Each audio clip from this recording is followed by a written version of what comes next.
Pero bago po mangyari ang mga ganyang klaseng usapan, ulitin lang po natin ha mga kababayan, baka naman pwede mag-subscribe na po kayo kasi sa mga nanonood, 52% hindi nakasubscribe. Pero alam nyo ha, nakita ko yung statistics ha, medyo umaangat na po ito. Marami na po ang nanonood na nakasubscribe. Pero kung maaari pa, yung iba pa, yung remaining na nanonood, baka naman pwede hong tayo mag-subscribe. Okay, okay, ito na nga, pag-usapan na po natin.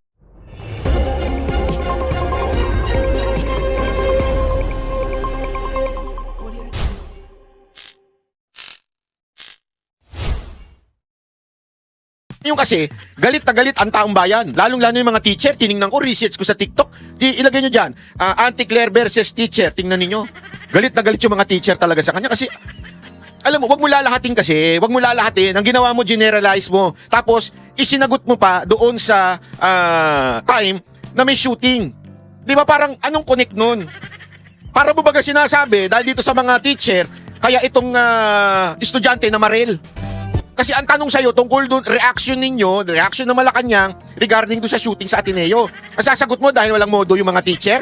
Eh gago ka pa talaga eh. Alam mo, nung isang araw, nung ako'y nakapikit na, sabi ko talaga, Lord, pwede ba tulungan mo naman ako na hindi na makapagmura dahil ayoko na nagmumura. Una, nagagalit ang tatay ko pa. Pangalawa, ayoko na talaga magmura. Kaya lang, kasi yung kawalang niya mo talaga, Auntie Claire, kamura-mura eh. Sa totoo lang. Ha? Yung sagad yung kabastusan mo eh.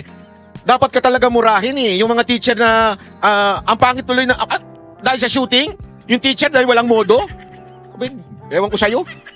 Baka sabihin niyo fake news. Okay? Baka sabihin niyo fake news. Ito, ipe-play ko ha. Tingnan niyo kung gaano kabastos ang bunganga nito ni Claire Castro. Hindi ko nga alam kung abogado ba talaga to. Baka naman dati itong, alam mo yung mga nagmamadyong lang sa bahay. Oh, wag magagalit na may mga nagmamadyong. Yung mga nagmamadyong sa bahay tapos naninigaw ng mga kasambahay. Parang ganoon na eh. Ito si Auntie Claire. O, tinan ninyo ha, pakinggan nito. Ito yung interview niya na binastos. Tapos mamaya babastusin niya uli. Sabi ko talaga pakabastos nitong ano na to, no? O, ito. Ma'am, doon sa Zamboanga po, no, medyo nagkaroon ulit ng shooting kanina. Yan ang question niya ha. Ba't kaya tumatawa itong mga reporter? Siguro tatawa sila kay Auntie Claire, no? Ito yung question niya. Zamboanga shooting ang context. Okay? Zamboanga shooting ang context. Sa zona po ng Pangulo, may instructions na po siya, no, na paigtingin ang security para hindi na maulit yung nangyari sa Tacloban. Pero apparently kanina sa Zamboanga ay nasa uwi yung dalawang estudyante. Ano po ang directive po ba o ano po ang gagawin ng palace po dito? Basahin ko po muna po ang mensahe ng DepEd at ng Office of the President. Okay, the statement of the Office of the President, and I quote, "We grieve with the families and the entire Ateneo de Zamboanga community over a tragedy that should never have happened. Our schools are where we entrust our children to learn, to grow, and to dream about the lives ahead of them. They must also be among the safest places in our country. I have directed our law enforcement agencies to conduct a thorough investigation into this incident and to determine what more must be done to prevent another family, another school, and another community from suffering the same grief. We will work with our schools and communities to strengthen the safeguards that protect our students and ensure that they can pursue their education without fear. Every Filipino family deserves that assurance." Message from the President, our President. At ito Message mo naman. Na agad naman din tumugon sa panawagan ng ating Pangulo. The Department of Education is gravely concerned over the reported shooting incident at the Ateneo de Zamboanga University. Pine-play natin to para mas maunawaan ninyo yung context ng kanyang sinabi. Okay? Kasi may iba siyang palusot eh. Out of context daw. Dito, pinapakita niya yung statement ng Malacanang, ng presidente. Okay? Tungkol sa shooting yung tanong ha? Junior High School Campus, a private school in Zamboanga City, this morning, August 18. DepEd stands with the Ateneo de Zamboanga community during this difficult time and is ready to extend whatever support and assistance we can to the affected learners, families, school personnel, and concerned authorities. We are also coordinating with mental health partners to provide psychological first aid and psychosocial support to those affected. We urge the public to refrain from spreading unverified information and sharing sensitive photos, videos, or details about the incident, especially since minors are involved. Yan po ang mensahe ng pamunuan po ng DepEd. So, ganyan pa rin po. Although ito po ay pribadong paaralan, pribado man o pampublikong paaralan, nandiyan pa rin po ang pag-uutos ng ating Pangulo na dapat na ang pagpaprotekta sa ating mga kababayan, lalo-lalo sa kabataan ay dapat paigtingin. At ang isa sa mga nakikita rin ditong solusyon ay dapat na ang mga kabataan natin ay naggagabayan. Hindi lamang ng kanilang mga magulang o hindi sa kanila mismong paaralan. Minsan na po natin nakita, mismo ang ibang mga guro ay lumalabag sa ganitong klase ng moralidad. Sila minsan ay nagtuturo sa kanilang mga estudyante kung paano maging walang modo, lalo-lalo na sa mga nakakatanda or sa mga ibang tao.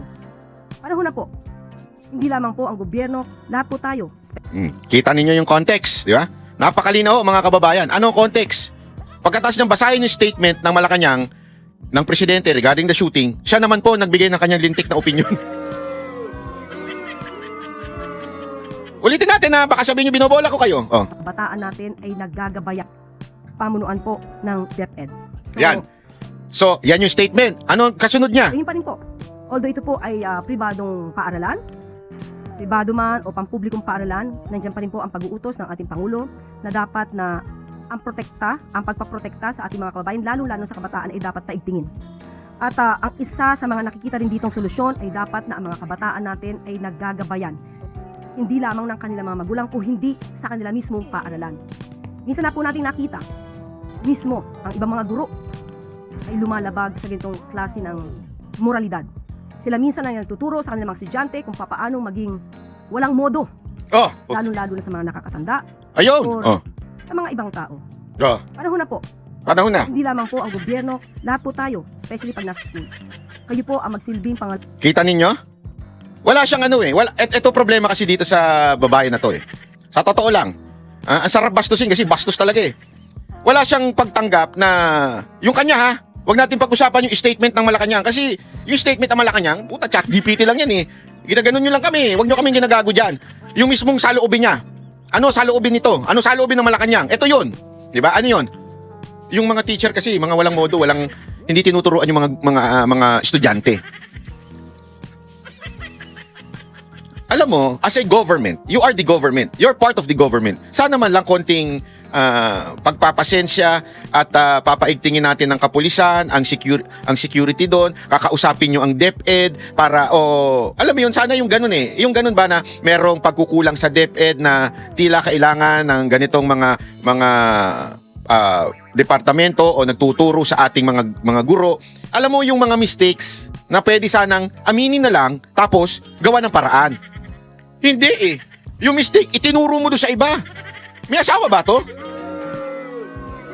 Bakit mo naman natanong yung banat bay? Kasi kung may asawa to, ito yung mga talagang mahirap mahalin. O yung lagi na lang sila tama. Yung sino sa inyo may... sige na, umamin na kayo. Sino sa inyo dyan ang ganitong asawa? Hindi marunong umamin yung asawa ninyo ng sorry. Lagi na lang silang tama. Meron nga biro dyan eh, alam nyo, sabi nila sa mga lalaki. Make sure, sabi ng mga payo ng mga matatanda sa mga anak nilang lalaki. Make sure you choose the right person. Sabi naman nung after a while, after 10 years, Dad, I choose the right person. Sabi niya, oh, how can you say that you choose the right person?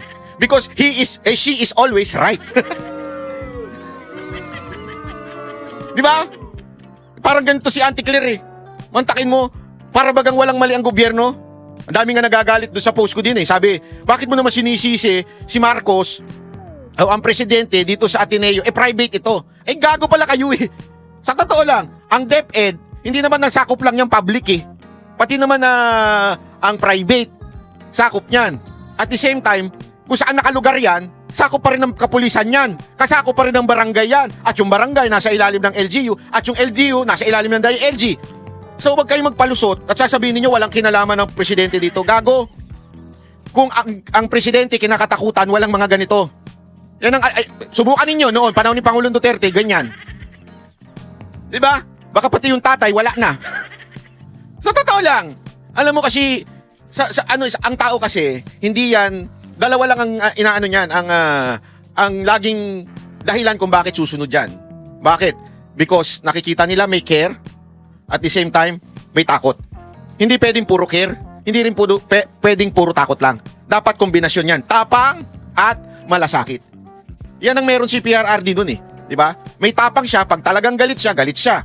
Kahit mga kaibigan niya, basta gumawa ka ng katarantaduhan, you're out. Ganun eh. At kahit sa mga kriminal nun, pag gumawa ka ng katarantaduhan, yari ka. Hindi ko na sasabihin kung paano ka nayari. Diba? O ngayon, sama-sama tayo sa langit. Sama-sama tayo mataas. Kaya walang takot eh. 'Di ba? O ayan.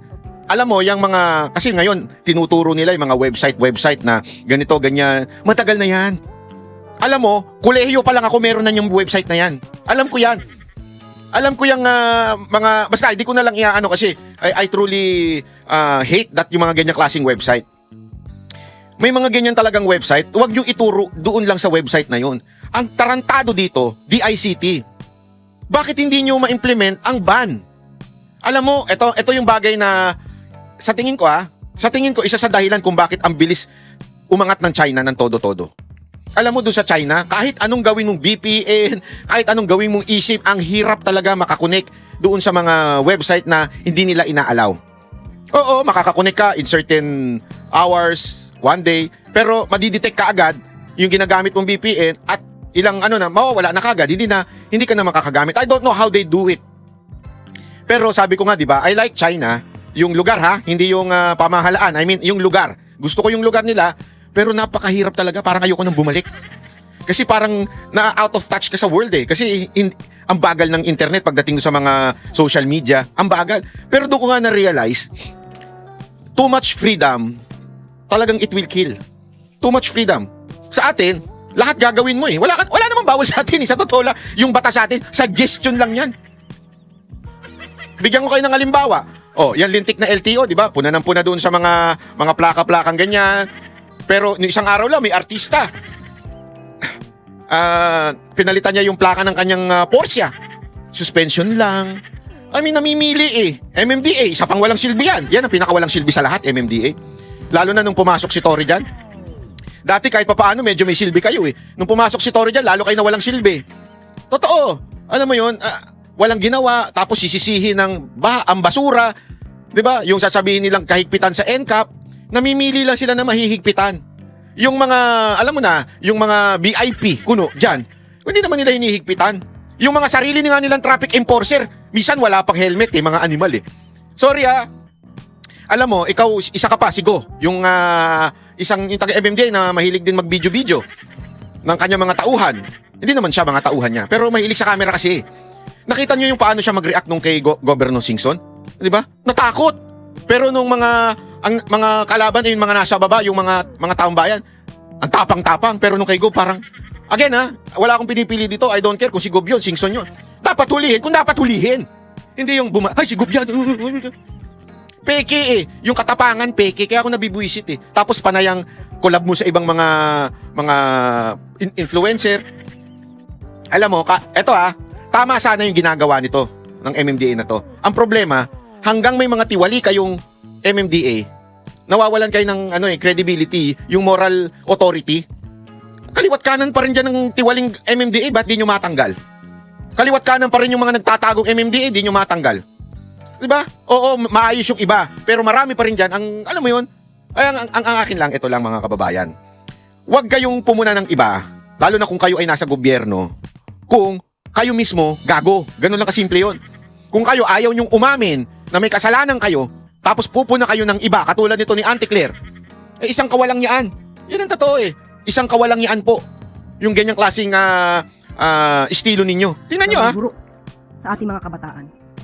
At sana lang ay matupad ang ating kahilingan na maiwasan na rin po sana sa social media ang mga kapwa nating Pilipino nagbabanta ng buhay ng karamihan sa atin kapag hindi sila sumasang-ayon sa opinyon ng iba nating mga kababayan. Dito kasi nakikita na parang natotolerate pa ang pagbabanta sa buhay.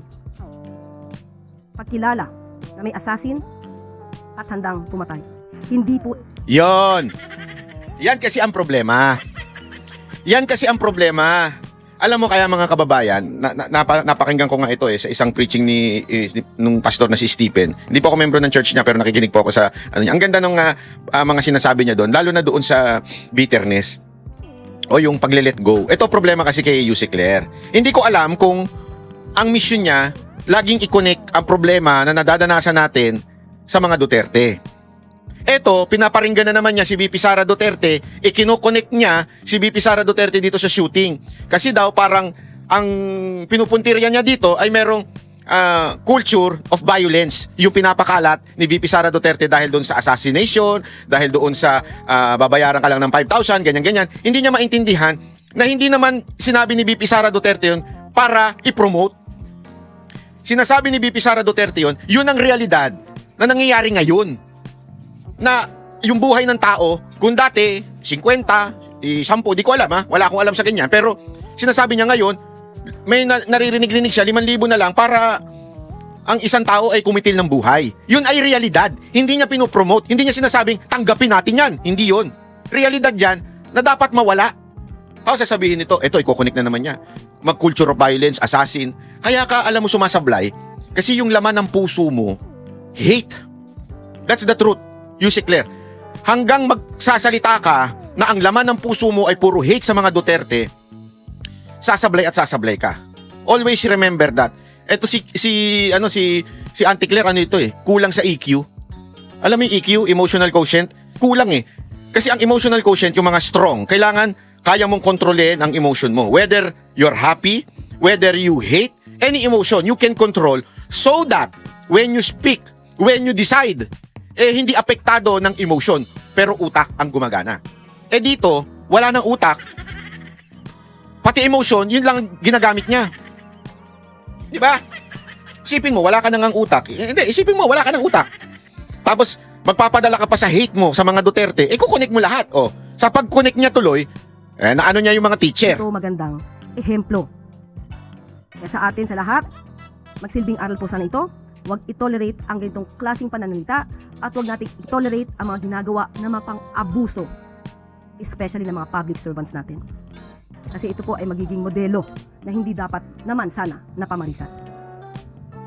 Sunod na tanong, ano pong reaction niyo po doon? Okay, gusto lang Tingnan ninyo kung gaano binastos uli ni Castro ang mga teacher dito sa kanyang po sagot. natin ipaliwanag at mukhang nagkakaroon po ng misconception, misinterpretation, misunderstanding sa ating nabanggit kahapon. Kita mo? Alam mo, pagka ikaw, nakasakit ka na nga ng damdamin. Di ba? Kunwari, parang walang asawa to parang walang jowa ito. Hindi ko maintindihan ha. Kasi pag ikaw, nakasakit ka na ng damdamin ng someone, sabihin mo na kahit yung mga kasamahan mo sa trabaho, di ba? Huwag mo sasabihin, hindi, na-misinterpret mo lang ako. Di ba? Kaagad ang dapat mo sasabihin, pasensya ka na kung mali yung aking deliver ng aking sinabi. Dapat sana ganun dahil sa antaas ng ihi nito, feeling kasi nito, official siya ni Marcos, dikit sila ni First Lady, kaya tuloy, ganyan ang asal nito, bastos. Unang-una ay wala po tayong sinisisi ng mga guro. Ito ay pagpapaalala sa ating mga kagalang-galang na mga guro kung ano po ang kanilang malaking role bilang tagahubog ng magandang kaugalian, lalong-lalo na sa mga kabataan. Ang ating pong sinabi ay ito po. Dapat na ang mga kabataan natin ay nagagabayan. Hindi lamang ng kanilang mga magulang kundi sa kanila mismong paaralan. Tama naman po yun. At wala itong pagsisinungaling. At ito din po ang ating nabanggit. Minsan na pong nakita mismo ang ibang guro ay lumalabag sa itong klase ng moralidad. Sila minsan ay nagtuturo sa kanilang mga estudyante kung paano maging walang modo, lalong-lalo na sa mga nakakatanda o sa ibang tao. So, kung sila man ay mayroong naramdaman na galit dahil sa ating tinuran, muli, gusto lang natin ipakita dahil baka hindi alam ng ating mga guro yung ibang nangyayari sa mga ginagawa ng ibang guro. Yan ang palusot niya. Tingnan nyo ha, yan ang palusot niya kasi daw, ibang guro talagang walang modo. Hindi naman daw lahat. So, nais ko pong ipaliwanag kung saan po ito nagmula para hindi po sila maiba ang kanilang pananaw sa ating sinabi. Dahil gusto ko rin po namang mapatunayan na itong ating sinabi ay naaayon din po sa mga naimbestigahan. Ito po ay isa lamang sa mga nakita natin. At ito naman ay nabalita na rin po. Ito ay patungkol sa nangyari, naganap sa Davao City, kung saan may mga, hindi ko na po babanggitin kung saan eskwelahan. Dito po ay mga estudyante mismo, may mga sinasabi habang nandoon ang Pangulo. Sabihin mo na, binabastos yung Pangulo dahil gago. O binubu. Boo, ginaganon. Boo. Kita nyo na? Dahil doon sa galit niya sa mga Duterte, kaya niya nabanggit yung sinabi niyo nung una. Yung walang modo. Isipin niyo ha, she is trying to connect itong mga Duterte para dito sa nangyari sa shooting sa Zamboanga. Ganon siya ka-bitter, yung puso niya ganoon. Mahirap banggitin yung mga words. Hindi katanggap-tanggap para mga kabataan ang magsalita ng ganito. So, ibibigay ko na lang siguro sa inyo kung ano yung mga sinabi nila. Yung isa nag-start sa letter B, yung isa nag-start sa letter Y, yung isa nag-start sa letter M. And Ako na, boo! Yung isa, yawa! Magnanakaw yung isa, yung M. Kabastusan daw yon. Kaya nagkaroon ng shooting daw sa Zamboanga. Tingnan nyo kung gaano ka... Ito yung taong, oh my golly, kesa na mag-sorry dahil mali at sablay yung application niya noong may walang modo, biglang sinisi pa talaga ang mga Duterte dito. H. So, mga salitang Hayop yung hindi H. sana namumutawi sa ating mga kabataan. Ako mismo ang ugnayan kay Secretary Sani Angara patungkol po dito. At nung una po ay nagkaroon ng pag-deny ang pamunuan. Ngunit nung mas malalim na pag-iimbestiga, nalaman natin ang katotohanan patungkol sa mga ginawa ng mga estudyante. At isa pa po ito, maliban po dito, at ngayon po ito ay under investigation pa rin po. Isa po itong video. Isa po itong video na gawa ng isang guro. Di na po namin babanggitin kung sino po ito at kung anong paaralan. Dito po, mismong estudyante niya ang tinuruan niya ng mga salitang mapang-insulto. At ako rin po ang nakipag-ugnayan mismo kay Secretary Sani Angara upang ito ay ma-call out, malaman kung ang video na ito ay verified, kung totoo. At umamin po ang guro na totoo niyang ginawa. At siya po ay nagbigay ng paumanhin. At sa ngayon po, ang kasong ito, meron na pong kaso ng administrative case laban sa nasabing guro. Muli, bilang respeto, hindi na po natin babanggitin ang pangalan po niya.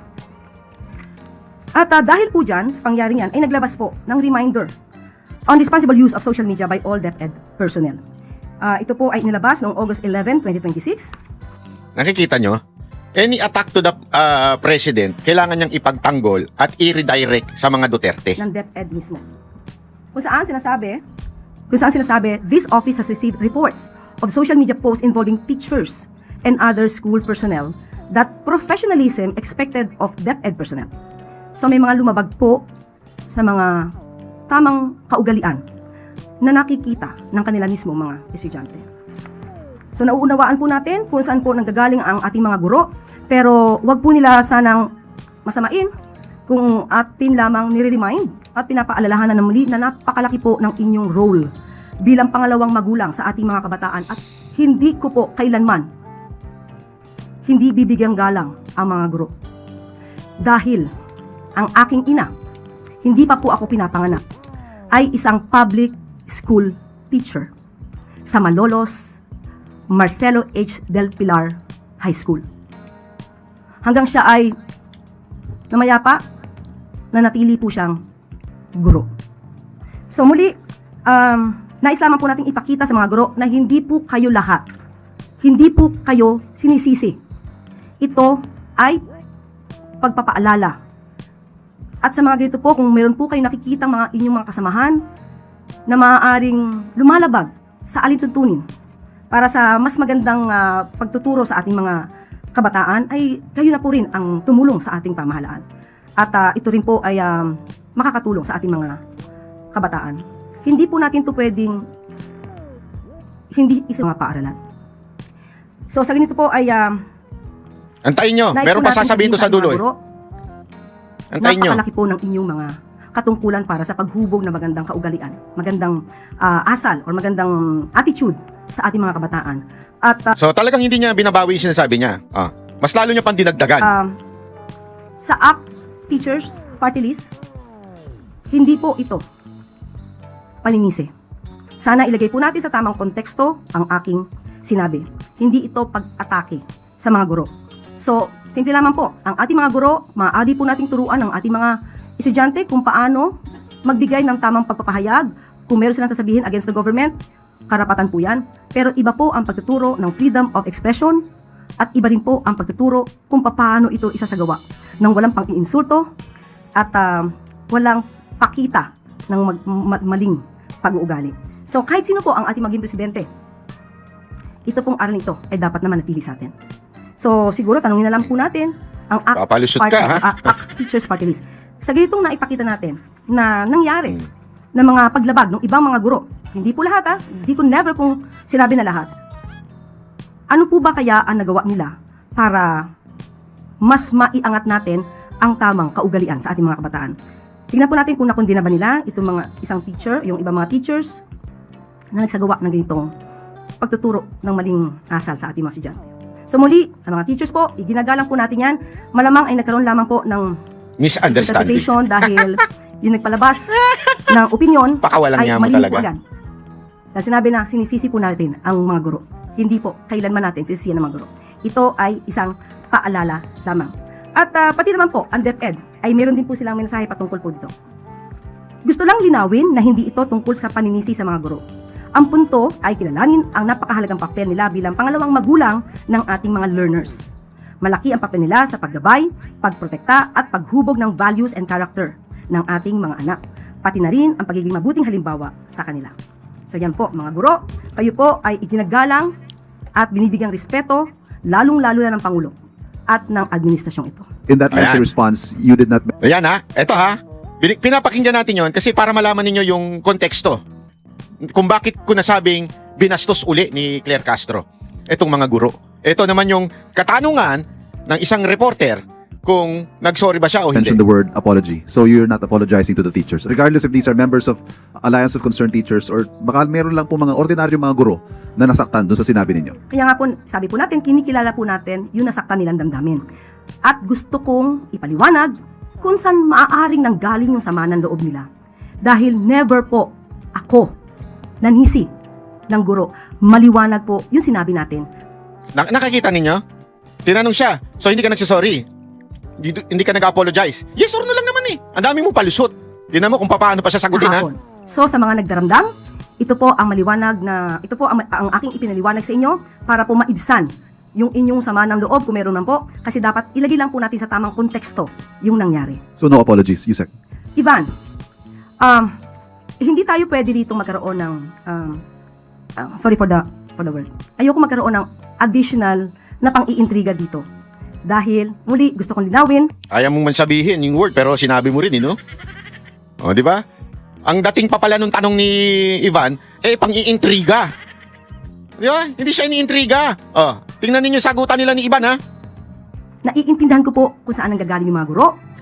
At wala po tayong sinabi na sila ang dapat sisihin. Ipinapakita lamang po natin kung gaano kalaki yung kanilang role bilang pangalawang magulang sa ating mga kabataan. So ngayon, ipinakita ko kung bakit yun yung nasabi natin dahil totoo naman na mayroong mga guro na hindi nagsilbing maganda or modelo sa ating mga kabataan. Kaya hinihimo ko po ang ating mga kagalang-galang na guro na magtulong-tulungan po tayo kung meron din po kayo nakikita mga ganitong klaseng mga nangyayari sa kapwa nyo guro. Paalalahanan po natin na kayo po ay tinitingala bilang tagapagturo na magandang kaugalian sa ating mga kabataan. Iniisip ko, saan ba dapat nasabihin kong mali ako? Sa ngayon po, saan iniisip ko dahil maliwanag yung aking pagkakasabi, nagkaroon lang na maling konteksto nung sinabi ng ACT Party List or ACT. Wait nakat pala, nakat yan eh. Ito yung, Po natin kung saan po nagkakaroon ang yung tinanong ni ano. Hindi po lahat Gusto lang linak. Go ahead. Yusek, in that lengthy response, Para po maibsan yung inyong sama. Sorry for the word. Yan na, wait lang. Additional na pang-iintriga dito. Dahil, muli, gusto kong linawin, naiintindihan ko po kung saan ang gagaling yung mga guro. At wala po tayong sinabi na sila ang dapat sisihin. Ipinapakita lamang po natin kung gaano kalaki yung kanilang role bilang pangalawang magulang sa ating mga kabataan. So ngayon, ipinakita ko kung bakit yun yung nasabi natin dahil totoo naman na mayroong mga guro na hindi nagsilbing maganda or modelo sa ating mga kabataan. Kaya hinihimo ko po ang ating mga kagalang-galang na guro na magtulong-tulungan po tayo kung meron din po kayo nakikita mga ganitong klaseng mga nangyayari sa kapwa nyo guro. Paalalahanan po natin na kayo po ay tinitingala bilang tagapagturo na magandang kaugalian sa ating mga kabataan. Sorry, Yusek, I did not mean to create Yan. intrigue, pang-iintriga as you might be implying. You are implying ang sa eh. isip ko lang ho kasi ngayon, what if after listening to your explanation, yung mga guro na nasaktan, ganun pa rin po ang kanilang pakiramdam?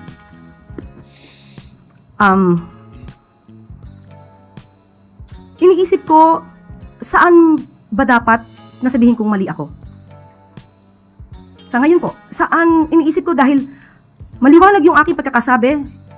Nagkaroon lang ng maling konteksto nung sinabi ng ACT Party List or ACT Teachers na sinisisi ko ang mga guro. Wala po akong sinabi na sila ang may kasalanan. Kahit ulit-ulitin po nila yung ating sinabi, yan po ay pagpapaalala lamang na sila po ay mga idinagalang na guro na maghuhubog ng tamang kaugalian sa ating mga kabataan. So, siguro po ang dapat na magbigay ng paumanhin ay yung bigay ng maling konteksto. So kailangan pa pala mag-sorry yung mga teacher. Gunggong ka talaga. Napakagunggong nito. Grabe itong tao na ito. Wala talagang hulog. Wala. Sa ating sinabi. Dahil maraming nagsasabi na walang guro na nagturo ng mali. Ipinakita ko po sa inyo ngayon ang mga guro na nagkaroon ng pagkakamali at yan din ang ayaw nating pamarisan pa ng iba pa nating mga kababayan.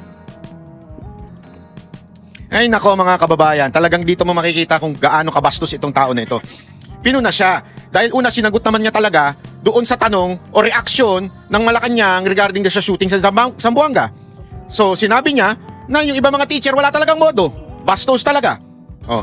Tapos ngayon, ginastify niya yon. Anong pag-justify niya? Dahil binu ng mga taga Davao itong si Marcos, yun ang justification mo?